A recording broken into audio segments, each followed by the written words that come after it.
Welcome to our presentation, the ABCs and 1, 2, 3's of Retirement Savings, Part 1, brought to you by rebelcapitalist.com.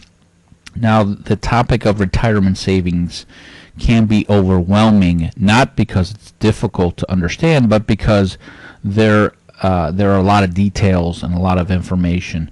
So here with this presentation, we're going to kind of introduce people to the options that may be available to them for retirement savings. So let's quickly go over what we are going to cover today in the presentation of ABC's 1, 2, 3's of retirement savings. Part 1, we're going to talk about the three-legged stool as it pertains to retirement savings. We're going to talk about contributions, specifically after-tax versus pre-tax contributions. And we are going to talk about pensions and profit sharing. Three-legged stool. What is the three-legged stool? Well, past retirees or past generations have come to rely on what is known as the three-legged stool for retirement savings. It is private pensions, Social Security benefits, and personal savings. Now, the problem is that for future generations may not be able to rely on this three-legged stool. The stool is somewhat unstable right now. You have private pensions being replaced by 401ks, which are shifting the investment risk from the employer to the employee, thereby making the employee vulnerable to market fluctuations. You have Social Security benefits, which 30 years from now, if changes are not made to Social Security, 30 years from now, those benefits may actually have to be decreased. Keys to retirement savings. Now, let me pause for a second and say that the following keys are going to be very important for retirement savings, and we're going to breeze through them here, but in future episodes, we will be covering them in more detail. So the first one is earnings accumulation. Savings or investment instruments should focus on growth and income. People should take advantage of the concept of compound interest. That's why you hear people say that younger people, young workers, people who just beginning in the workforce should start retiring early because they could take advantage of this concept of compound interest. The second one is deferred income taxes. During the accumulation period, meaning the period in which you are working and you're contributing to your 401k or your IRA, the earnings to that account are tax-free.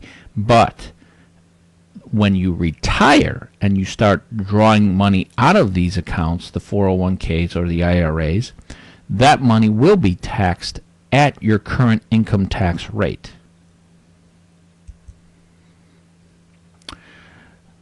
The other key is postponing withdrawing retirement savings as long as possible. Now, I am not saying we need to postpone retiring as long as possible, just our retirement savings.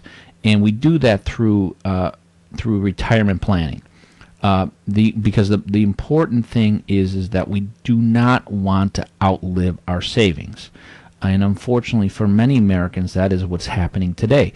People are outliving their savings and are struggling to cover their living expenses. Contributions and the concept of pre-tax versus after-tax. Most employer-based plans, such as 401ks or pensions, involve pre-tax contributions, meaning that the money or the employee's contribution to whatever plan there is deducted before the paycheck, deducted from the paycheck before taxes are. Pre-tax contributions will lower a person's current taxable income, which is important when it comes to filing income tax.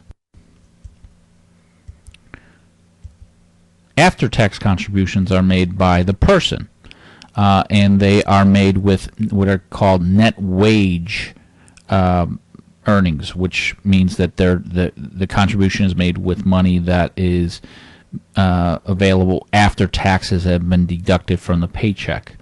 After-tax contributions do not lower a person's taxable income. Pensions and profit sharing. Let's cover pensions first. Pensions are known as defined benefit plans, where retirees receive a specific benefit based on their salary history and years of service. In this case, the employer bears the investment risk of the pension fund. They're not as popular as they once were. They started to decline in popularity during the 1980s. Next is profit sharing. Not every employer offers profit sharing. It's a very good benefit to have. In this case, the employer shares a portion of the profits with the workers. Contributions are strictly at the discretion and are only made by the employer. Contributions and earnings in the profit sharing plan can be tax deferred. Okay, that concludes our presentation on the ABCs and 1, 2, 3's of retirement savings part 1. Thank you for your attention. Please stay tuned for part 2 of this presentation. Thank you and good luck.